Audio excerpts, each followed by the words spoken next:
আসসালামু আলাইকুম, শুভেচ্ছা সবাইকে। যারা Google pixel 6 6a 6 pro 7 7 and 8 pro 7 ইত্যাদি ইউজ করেন, যে ডিভাইস ইউজ করেন গুগলের টেনসর প্রসেসর যেগুলোতে রয়েছে সেগুলোতে নেটওয়ার্ক ইস্যু রয়েছে, এটার সহজ সমাধান আমি দেখাচ্ছি। আমি গুগল 6 প্রো ইউজ করতেছি। অলরেডি দেখতেছেন এখানে এখানে নেটওয়ার্ক গ্রামীণ ফোন লেখা আসছে দেখেন, এবং 4G প্লাস সিগন্যাল এলটি দেখায়।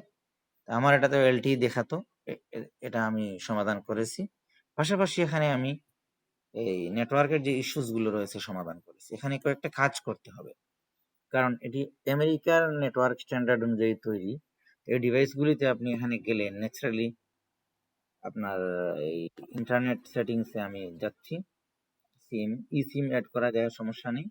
তো গেলে এখানে 4G প্রেফার্ড, 4G অলরেডি দেখাচ্ছে, 4G প্লাস, এখানে 5G 4G 3G 2G এখানে শো করে না, বাট এখানে আপনি 2G ইউজ করতেও পারবেন, সেটাও দেখাবো। এখানে এলো 2Gটা রাখবেন। কয়েকটা কাজ করতে হবে আপনাকে। প্রথমত প্লে স্টোরে গিয়ে আপনি ক্যারিয়ার সার্ভিসটাকে ইনস্টল করবেন। এটা গুগলেরই একটা ক্যারিয়ার সার্ভিস অ্যাপস। আর দেখেন আমি বেটাতে আছি, তো আপনি এখানে ইউআরএ বেটা টেস্টার, এই যে লিভ যেখানে লেখা লিভ, এখানে জয়েন বেটাতে আপনি টাচ করবেন। কিছু সময় পরেই আপনাকে একটা আপডেট দিয়ে দিবে, এটা আপনি ইনস্টল করবেন। ইনস্টল করার পর আপনার কাজ হচ্ছে এখানে সেটিংসে যাবেন, স্টোরেজে যাবেন, অ্যাপসে যাবেন, এখানে শো সিস্টেম সার্চ করবেন ক্যারিয়ার সার্ভিস, এখান থেকে ক্লিয়ার স্টোরেজ অর্থাৎ ক্যারিয়ার সার্ভিস আগের যে ক্যাচ ফাইলগুলি রয়েছে ক্যাশ, সেটা আপনি ক্যাচ ফাইলগুলি এখানে ক্লিয়ার স্টোরেজ করে নেবেন। তাহলে আগের যে ডাটা নিয়েছিল ক্যারিয়ার সার্ভিসের এই গুগল ডিভাইসটি, সেটা ডিলিট হয়ে যাবে এবং এটা রিসেট হয়ে যাবে, আপনি ফোন রিস্টার্ট করে নিতে পারেন। এটা প্রথম কাজ। নেক্সট আরেকটি কাজ রয়েছে। এখন এখানে আপনি আরেকটি কাজ করতেই হবে আপনাকে, সেটা হচ্ছে টেনসরের যে প্রসেসর রয়েছে এটি অটোমেটিক্যালি নেটওয়ার্ক সার্চ এবং অ্যাডাপটিভ ব্যাটারি যে অ্যাডাপশন করতে গিয়ে, এই প্রসেস করতে গিয়ে এটা মোবাইল নেটওয়ার্ককে ছেড়ে দেয়। মোবাইল নেটওয়ার্কের যে কল আসার পরে বিশেষত অসুবিধা হয়ে যায়। এক্ষেত্রে আপনি প্রথম কাজ করবেন, এখানে সিমটা সিলেক্ট করবেন, সিলেক্ট করে নিচে গিয়ে এই যে অটোমেটিক্যালি সিলেক্ট নেটওয়ার্ক তুলে দিবেন, এটা একটা ইম্পর্টেন্ট কাজ। তারপরে আরেকটি বিষয় রয়েছে এখানে, আপনি দেখেন অ্যাডাপটিভ কানেক্টিভিটি, এটা অফ রাখবেন, অফ, এটা কখনোই আপনি অন রাখবেন না। এটা দুটি কাজ, এই কাজগুলি করবেন। তারপরে 4G প্লাস, এটা আরেকটা ভাবে করেছি, আমি দেখাবো। এটা এলটি থাকলেও সমস্যা নেই। আরেকটা ফোনের, যে কোনো অ্যান্ড্রয়েড ফোনের একটা বেসিক্যালি নেটওয়ার্ক সিস্টেম আপনি চেঞ্জ করার জন্য, ফোর্স করার জন্য থার্ড পার্টি অ্যাপস ইউজ না করলেও পারেন, যেমন *4636# *# এরকম এই যে কোডটি রয়েছে, ঠিক আছে, *#* কিন্তু দুইবার দিবেন, *#*4636# এই যে ফোন ইনফরমেশন, এটা হচ্ছে আপনার ফোনের টোটাল ইনফরমেশন।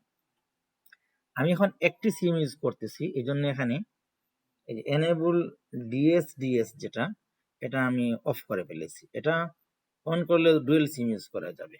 তো আমার এখন দেখেন এলটি ভয়েস নেটওয়ার্ক টাইপ এবং data network type LT, that means 4G। ওটা জাস্ট আইকন, আমি ওটাকে 4G প্লাস করে নিয়েছি, এটুকুই। আর হচ্ছে আপনি যদি ভোল্ট এরিয়াতে থাকেন, ভালো এমন টাওয়ারের আন্ডারে থাকেন, ঢাকা, সিলেট বা এমন শহরের ভালো নেটওয়ার্কের আন্ডারে থাকেন যেখানে ভোল্ট সাপোর্ট করে, মানে 4G ইন্টারনেট ইউজ করে কল করাটা সাপোর্ট করে, অন্য মোবাইলে যদি সাপোর্ট করে থাকে তাহলে পিক্সেল দিয়ে করতে পারবেন। এই প্রসেসটা আমার এখানে করা আছে, বাট আমি গ্রামের যে এলাকাতে আছি এখানে দেখতেই পাচ্ছেন 4G ওই যে সিগন্যাল স্ট্রেংথ 112 dBm 2832 মাত্র হলো। এটা হচ্ছে আপনার নেটওয়ার্কের প্যারামিটার। এখানে যদি আমি জিএসএম করে দিই, মানে তাহলে আমি 2G করে নিলাম। এখন উপর থেকে আমার 4G প্লাস আইকন কিছুক্ষণের মধ্যে চলে যাবে, যে চলে আসছে। এখন নেটওয়ার্ক বারটা আমার সম্পূর্ণ আছে, এখানে -93-তে মানে 100-এর ভিতরে -81 এরকম চলে আসছে। মোটামুটি এটা 2G-তে কল ডেলিভারি করে। বাংলাদেশের 95% কল ডেলিভারি 2G-তেই হয়, একমাত্র 3G এখন কাজ করে না। আর 4G-তে আপনার যারা মানে কল ভোল্ট ইউজ করতে পারে যেসব টাওয়ারে, সেখানে কাজ করে। এটুকুই ছিল। এখন তো কাজ করবে না, বুঝতেই পারতেছেন, আপ ডাউন করতেছি। এই যে ফোন ইনফরমেশনে আমি আসলাম কোড মেরে, এটার একটা ভালো সফটওয়্যার রয়েছে, আমি এটা ইউজ করি। সেটা হচ্ছে আপনার ওই যে 3G 4G LT, এই যে অ্যাপসটা, এটা অ্যাডভান্স নেটওয়ার্ক সেটিংসে গেলে ঠিক সেই জায়গায় নিয়ে চলে যায়। তো আমি কোডটা না টাইপ করার জন্য এই অ্যাপসটা আমি ইনস্টল করে নিয়েছি। আপনি করতে পারেন। আমার এখন 2G আছে। মজার বিষয়, এখন আপনি যে বিষয়টা দেখতে পাবেন যে নেটওয়ার্কসে গেলে, সিমসে গেলে আপনি দেখেন এখানে প্রেফার্ড নেটওয়ার্ক টাইপ, যদিও এখানে 2G অপশন নেই, কিন্তু 2G হয়ে বসে আছে, কারণ ওটাকে ফোর্স 2G করা হয়েছে। ফোর্স 2G এজন্য করেছি, এখন এই মুহূর্তে আপনি একটা ই সিম ইউজ করে অ্যাড করতে পারেন, এবং ই সিমটাকে মানে ওই সিমটাতে আপনি কলের জন্য না ডাটার জন্য ইউজ করবেন, ওইটাকে আপনি 4G-তে রাখবেন বা অটোতে রাখবেন, সমস্যা নাই। আর যেটাতে কল ইউজ করবেন সেটাতে 2G রাখবেন, কল ড্রপ আর হবেই না। তবে কল ড্রপ হবে এটা যদি মিস করেন আপনার, এই যে আমি যেটা আবার দেখাই, এটা খুবই ইম্পর্টেন্ট, সরি, এই যে আপনার অ্যাডাপটিভ অটোমেটিক্যালি সিলেক্ট নেটওয়ার্ক, এই প্রসেসর প্রসেস করতে পারে না ঠিকঠাক, আপনাকে অটোমেটিক সার্চ কিছুক্ষণ পর অটো করতে থাকে, নেটওয়ার্ক থাকলেও করতে থাকে বেটার নেটওয়ার্কের জন্য। তাই আপনি এই অ্যাডভান্স ফিচার আমার দেশে নাই, এত বেটার নেটওয়ার্ক নাই, আমি একটা টাওয়ারে আসি, কানেক্টেড থাকলেই হলো, ইটস এনাফ। এটা হচ্ছে আপনার অটোমেটিক্যালি সিলেক্ট নেটওয়ার্কের। আপনি হয়তো যদি কয়েকটা এরিয়া একদিনে বেশি মুভ করেন, কখনো কখনো হয়তো ওই জায়গায় গিয়ে আপনার মনে হতে পারে নেটওয়ার্ক একটু পরে আসতে পারে, নেটওয়ার্ক কখনো কখনো ওই জায়গায় আপনার নেটওয়ার্ক একটু পরে আসতে পারে, তখন আপনি অটোমেটিক্যালি একবার দিতে পারেন।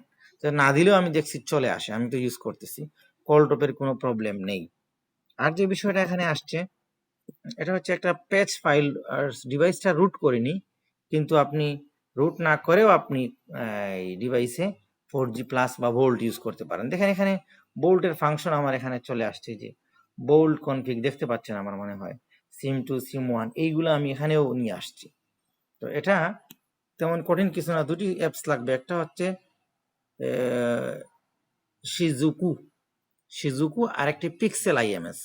তো শিজুকুটা আপনি চালাবেন ওয়াইফাই হটস্পট দিয়ে, ঠিক আছে। আপনি যে এখন দেখেন শিজুকু ইজ নট রানিং, চালাতে হলে আপনার ওয়াইফাই হটস্পট লাগবে, মানে এটা একটা তার সিস্টেম, আপনি ওয়াইফাই দিয়ে এটাকে চালাবেন, যেটা আমি অন্য একটা ভিডিওতে দেখাবো। আগে আপাতত এটা শর্ট ভিডিওতে শিজুকু এবং পিক্সেল IMSটা দেখাবো। এটা তো কাজের না, তবে ভোল্ট ইউজ করতে হলে কাজের। ধন্যবাদ সবাইকে।